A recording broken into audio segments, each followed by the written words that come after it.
Hello, this is Dr. Grande. Today's question is, can I analyze the case of Simeonette, Mapes-Crupi, and Jonathan Crupi? Just a reminder, I'm not diagnosing anybody in this video, only speculating about what could be happening in a situation like this.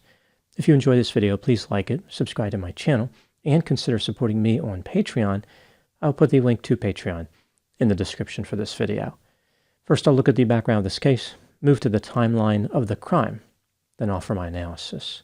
Simeonette Mapes-Crupi was born on September 25, 1982, in Albuquerque, New Mexico. She went by the name Sissy. She lived with her parents, John and Teresa, and had one brother. Sissy's father was in the Air Force, and the family moved frequently when she was young. Eventually, they settled down in Staten Island, New York. After graduating from high school, Sissy went to college and studied education. When she was there, she met a man named Jonathan Crupi, and they became romantically involved. Like Sissy, Jonathan wanted to be a teacher someday. In 2006, 4 years into their relationship, the couple had an engagement party and professed their love to each other. In July 2007, they married. They moved into a condominium on Forest Hill Road in the New Springville neighborhood of Staten Island. Sissy found a job teaching at a high school in Brooklyn. She taught U.S. history there. Jonathan did not have the same level of success because he failed to earn his degree. He initially lied to Sissy and others about his failure. The couple went into debt so Jonathan could go back to school and earn his degree. Sissy funded her husband's education with her earnings as a teacher. Eventually, Jonathan graduated and secured a job at the same high school where his wife worked. Sissy wanted to advance her career, so she decided to pursue a master's degree in education. Jonathan also enrolled in a master's program, but he was less committed. He frequently missed classes and eventually dropped out of the program. He did not tell his wife about his failure. Jonathan had been using the tuition money to engage the services of sex workers and clothing-challenged dancers. He also became obsessed with adults-only images. His wife was not aware of his behavior. She believed that he was earning his master's degree. Over time, Sissy became suspicious and thought that Jonathan may be having an affair. Eventually, she discovered that Jonathan had not earned his master's degree and he had been using the tuition money to promote his bad behavior. She decided to confront her husband. Now moving to the timeline of the crime. On July 5, 2012, at around 2:20 p.m., Jonathan Crupi called 911 from his condominium. He told the operator his wife was dead and his home had been robbed. When the police arrived, they discovered 29-year-old Sissy dead at the bottom of the staircase with blood around her. Here's what the police found during their investigation. Sissy had been stabbed 15 times and had severe bruises on her body. It looked like somebody had pushed her down the stairs from the second-floor landing, then stabbed her repeatedly. The condominium had been ransacked, drawers were pulled out, personal items were scattered everywhere, and the windows and doors were open. Based on the condition of Sissy's body, it was possible that she was murdered as early as July 4 at 8:30 p.m. and as late as July 5 at 2 p.m. Jonathan told the police that he had been running errands on July 5, and he left his home at about 7:30 a.m. He went to Brooklyn to search for a discount theater ticket outlet, but couldn't find it.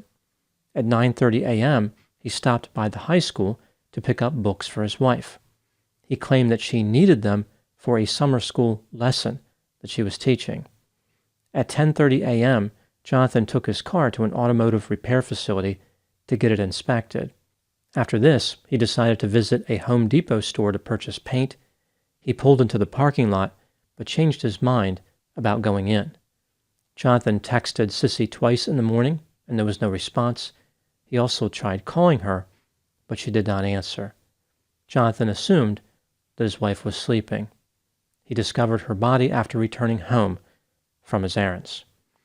Based on the fact that the condominium was ransacked, the police wondered if an intruder killed Sissy, but they were not sure if this was a good theory. They thought the attack seemed personal in nature based on the number of stab wounds, and they were confused about how the intruder and Sissy ended up on the second floor at the top of these steps. There was no way to get to the second floor other than the staircase, like there was no outside entrance. It seemed strange to investigators that an intruder would enter the condominium on the first floor, walk up the steps to the second floor landing, and then push Sissy down the staircase. As Sissy's husband, Jonathan, was an obvious suspect, the police looked into his alibi. They could not confirm the first part of his trip. Again, he said that he couldn't find the discount theater ticket outlet. The police had better luck as far as Jonathan's trip to the high school. Jonathan was captured on video surveillance at the high school when he said he was there. Similarly, his story about the automotive shop was confirmed. As far as his trip to Home Depot, he did not appear on video surveillance at that store, but Jonathan had told the police he left without going inside. Perhaps this could explain why he was not captured on video. During a search of Jonathan's home, the police found a cell phone in a gym bag. The phone contained the number of a sex worker who went by the name Miss Pumpkin. Jonathan failed to mention that he met with her on July 5. Miss Pumpkin confirmed to the police that they were together starting at around 12:40 p.m. Jonathan paid her her usual fee of $300 for 1 hour of pumpkin power. The good news for Jonathan was that he still had an alibi for part of the afternoon. The bad news was that he did not have an alibi for the time before arriving at the high school, and his infidelity gave him a motive to commit murder. The police found evidence that Sissy had recently discovered Jonathan's extracurricular activities and was planning on confronting him. On November 13, 2012, Jonathan was arrested and charged with murder and criminal possession of a weapon. His trial started in June of 2015. The state argued that Jonathan's alibi did not matter because Sissy was killed before he left the house on July 5, 2012. After a 5-week trial, the jury only needed 2 hours to reach a verdict. Jonathan Crupi was found guilty of second-degree murder. He was sentenced to 25 years to life in prison. He could be released as early as 2037. Now moving to my analysis. Jonathan Crupi maintains his innocence.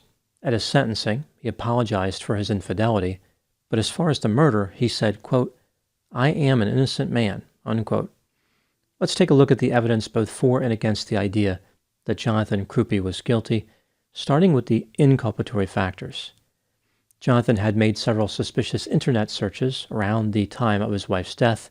For example, how to stab somebody, how to throat slash, does bleach clean up DNA, and what destroys DNA. He was also interested in the effects of Clorox and how to snap a neck. Jonathan was engaging the services of sex workers during most of the time he was married. He admitted to his infidelity. He spent about $50,000 on sex-related services during his marriage. Jonathan lied to his wife about pursuing a master's degree, and she was planning on confronting him about it. When the police encountered Jonathan right after the murder, he had a cut on his hand and a bruise on his leg. Investigators believe that Sissy was killed within a 17.5-hour time frame. Jonathan only had an alibi for the last 5 or 6 hours.